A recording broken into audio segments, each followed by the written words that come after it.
This is Megan Braun. Today is May 2nd. I am interviewing Ruth Tierney, a longtime parishioner at Immaculate of Mary in Grand Rapids, Michigan. Thanks for speaking with me today. Please restate your name and what year you joined IHM. My name is Ruth Tierney, and I joined IHM in 1961. Okay.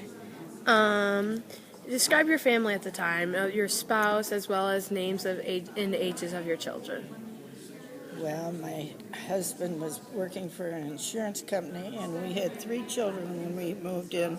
We moved in down the street from Ottawa Hills High School in Rosewood there, and we had Mike, Pat, and Maureen when we first moved in, but I was expecting in September. We moved in August of 1961, and we had Tim, our 4th child, in September.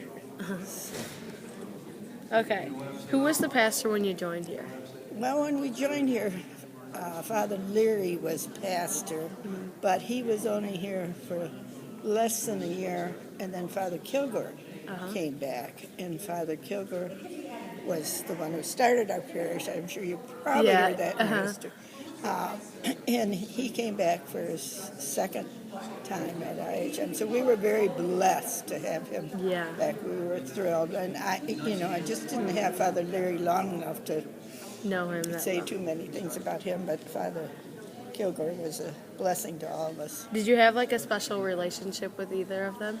I did, definitely, with Father Kilgore. I mean, he was Father Kilgore was a pastor. I mean, he was friendly with everybody in the parish, and you always felt comfortable, or that you could go to him with anything. Yeah. And back in those days, too, we also always had a couple priests at our parish. So. What do you remember about him the most? I guess I remember that he was a very spiritual man, along with being very friendly, and he started this parish, and he was brought back to kind of continue with a few other things and building a little bit more. And he was a great man for being able to organize things like building campaigns and things like that. Do you have any other memories of other priests throughout the years? Oh, yes. After Father Kilgore, Father Lawless came, and Father Lawless was a very distinguished, very gentleman. Just most all of the oblates of Mary Immaculate that we had here were all good priests. And after Father Lawless, Father Flater came, and they all remained good friends after they left, too, when they got transferred to someplace. Father Flater just came back not too long ago when we had our, for the fall gathering, and he was here. And we had Father Sudlick, who is a pastor here now in the city, but out at St. Robert's. But Father Sudlick was pastor here for 5 years, too. And then he left the Oblates because he wanted to stay in Grand Rapids, and he joined our diocese. And we had Father Hollywood. Actually, we knew them all. We were involved with all of them because your parish was the center of your life, really. Yeah. With your family life. Did your kids go here? All 6 of them went here. All 6 of them. What do you remember most about the teachers or their experiences here? One thing I can tell you is that we had a lot of sisters back in those days. When my first one started here, like every other year, they would have a nun as their teachers. The Dominican sisters staffed. We had a lot of lay. That was the beginning of all the lay people too. But we had very good principals. Sister Sheila was one of the nuns who all of our children had for first grade, which was wonderful because she gave them all a good basis. But, Yeah. and back in those days, we didn't have a preschool and we didn't have kindergarten. And we went to the public. We had to Public go to the schools for public that? schools for that. And then when our second son, Pat, was about ready to go to the first grade, they closed the first grade here for some reason. I can't give you that answer. And he had to, he was so upset because his brother was already going here. Yeah. And so he had to go to Shawnee for a year. Okay. And anyway, they've always had a good staff at IHS. Yeah. And the kids were able to walk to school, Yeah. which was a very blessing. 'Cause Yeah. like I say, we lived across the street, down the road, but there was a guard crossing at both the corner and up by the school, up by Ottawa here. And so I felt safe that they had safe way to get to school too. And back in those days, we always had school buses that brought people out from out Kalamazoo by Myers and the like. That we had buses. Yeah. The parents supported the buses basically, but the church did a little bit towards it too. Okay. What activities or groups did you get involved in when, at here? Oh, well, it's probably not any of them that I wasn't involved in over the years. The Ladies Guild naturally was the very first one. I was on the parish council for a while as Christian service chairman. We don't have the same parish council type thing now, but we did back in those days. And Stephen Ministry, we had joined Stephen Ministry. We had an active Stephen Ministry maybe 25 years or so ago. With Stephen Ministry, you went to visit all the sick and helped. You'd be appointed to help some person in the parish that needed somebody for physical, spiritual, whatever. And it was, and then funeral buffet, clean the sacristy, God's kitchen, bingo, bridge group. I was in bridge group with your grandmother for years and years. In fact, that bridge group, there's a few of us, Joan Clifford, Marilyn McGovern, and myself. There's about 4 of us that are left out of the original 8. But it was all part of our parish. And our whole lives evolved around our parish. The social things, all of our friends. We have other friends through business and neighbors and friends, but your basic thing was church. right from the church and Yeah. the school. And I got to mention one thing. I belong to a prayer group that we started maybe 45 years ago, and we have ladies in our 90s, 95, and a lot of us in our 80s that are still praying together. So, and I look at all these young groups with your Senecals and Survivors, that starting today, and I hope they last as long as we did. Yeah. What did you do in the council?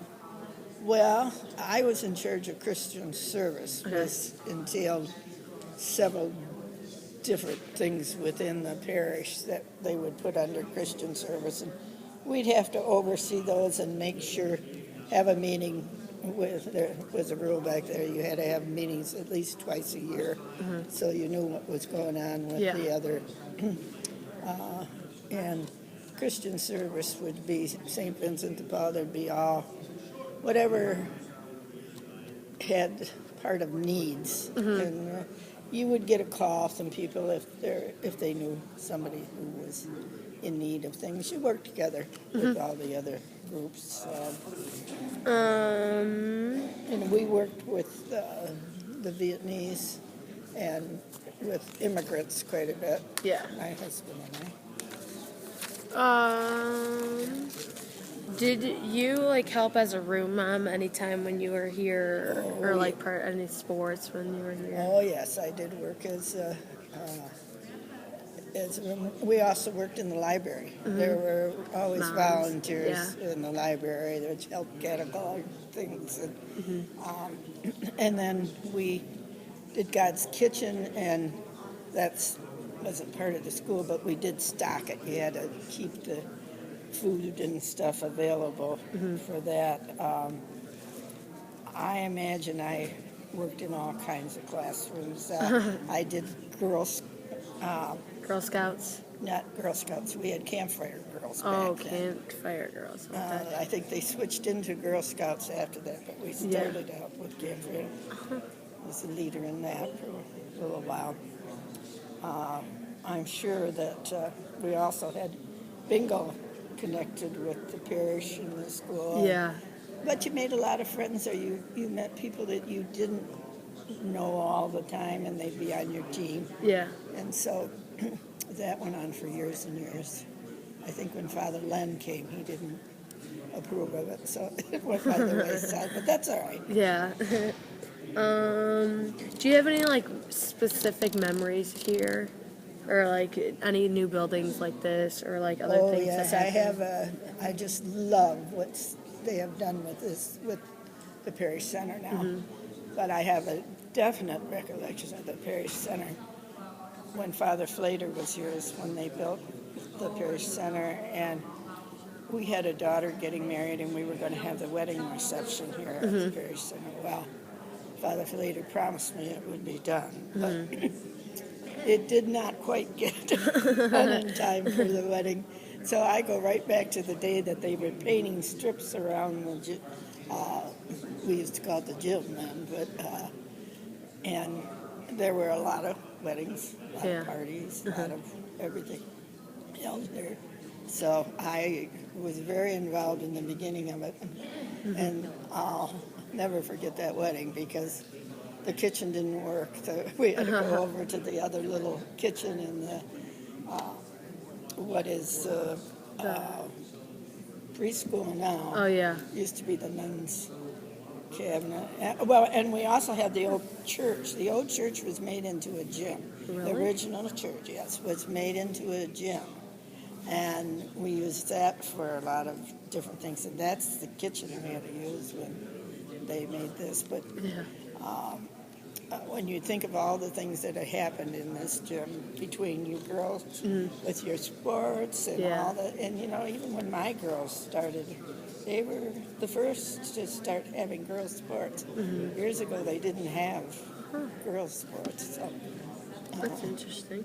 a lot of stories that could come out of this gym, but it's, you know, it's been a very important part. I'm sure it's been an important part of your life, this gym too.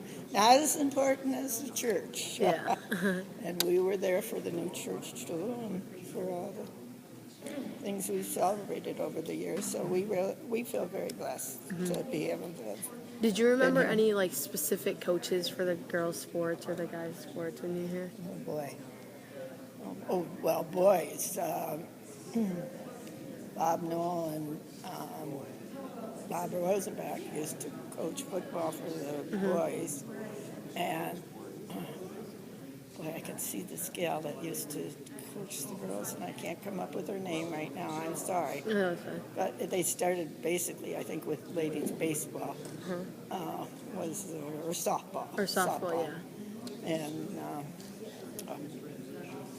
I can't give you specific names on that, but really, the men, fathers, for years always did the coaching. Yeah. I mean, there's never been it's always been a volunteer thing. There's never been Assigned person. No.